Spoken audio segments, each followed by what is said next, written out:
खबर जो है वो नाजरीन तक पहुंचा दे, उस पर भी आपसे बात करेंगे, तो आप हमारे साथ बने रहिए। नाजरीन, जम्मू कश्मीर के डीजीपी दिलबाग सिंह ने रियासती जांच एजेंसी SIU यानी स्टेट इन्वेस्टिगेशन यूनिट के अफसरान के साथ मीटिंग की। इस दौरान उन्होंने जेर तफ्तीश UAPA मुकदमात और दीगर जेर समाअत मुकदमात का जायजा लिया। डीजीपी ने कहा कि दहशतगर्दों को किसी भी किस्म की मदद करने वाली तंजीमों के खिलाफ सख्त कार्रवाई की जाएगी। इसके अलावा दहशतगर्दाना सरगर्मियों में इस्तेमाल होने वाली जायदादों को जब्त कर लिया जाएगा। शबीर,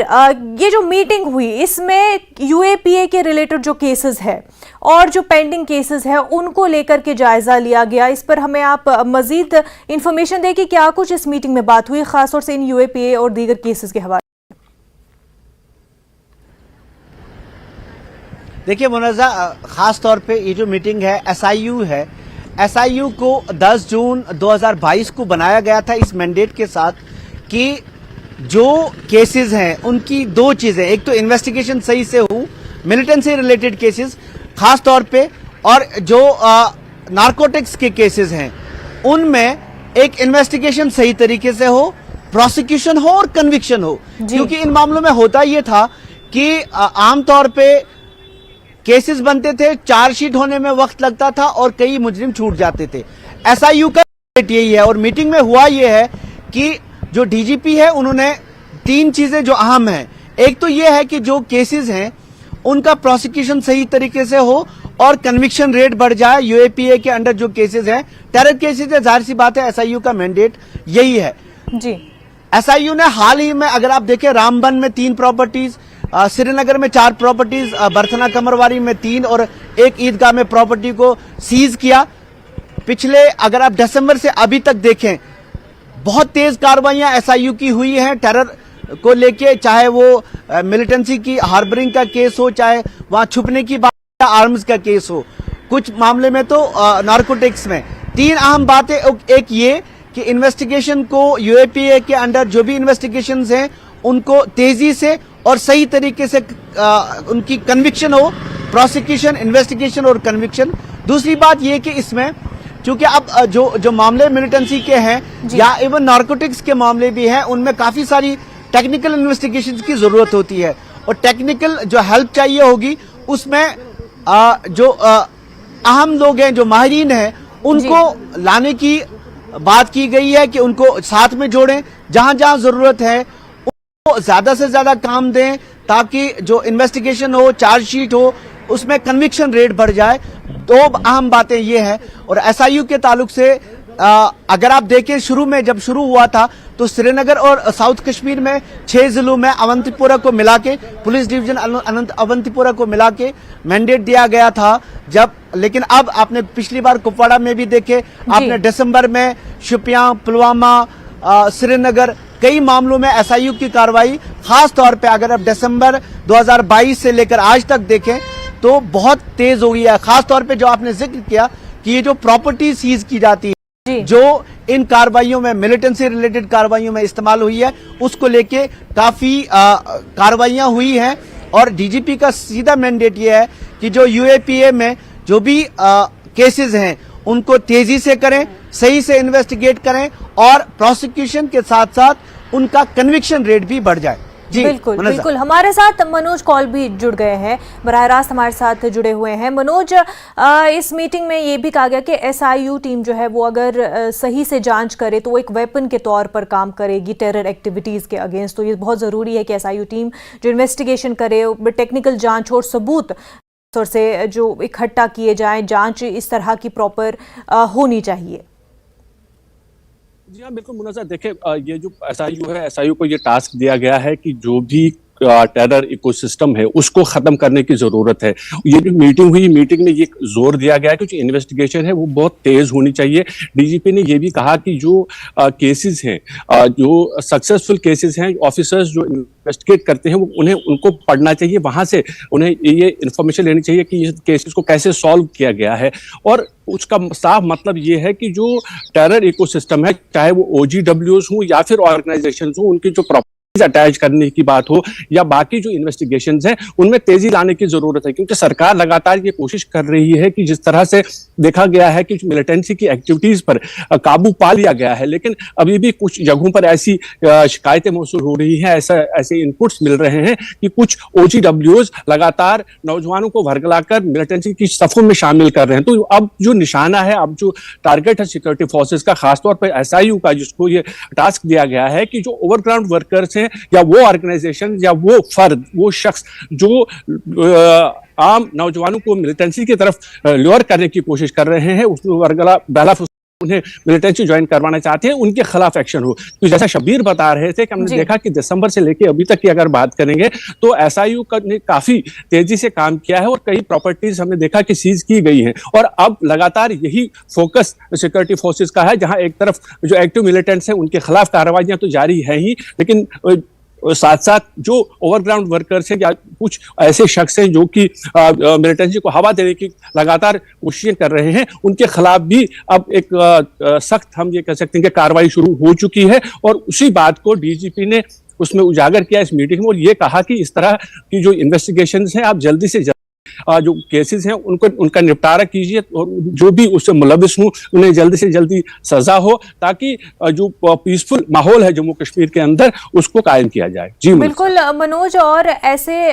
टाइम पे ये जो मीटिंग हुई है, जब होम मिनिस्ट्री की भी टीम जम्मू कश्मीर दौरे पर है और ओवरऑल जम्मू कश्मीर की सिचुएशन पर जायजा लिया जा रहा है, जिसकी रिपोर्ट अमित शाह को सौंपी जाएगी, ऐसे में भी ये मीटिंग काफ़ी अहम है। और SIU, क्योंकि आपने भी कहा और शबीर ने भी जिस तरह से कहा कि काफ़ी एक्टिव रही हैं और कई महीनों से जिस तरह की कार्रवाई कर रही है, तो और भी ज़्यादा सिक्योरिटी के हवाले से इंपॉर्टेंट हो जाता है कि किस तरह से अब आगे और काम किया जाएगा और क्या मजीद जो है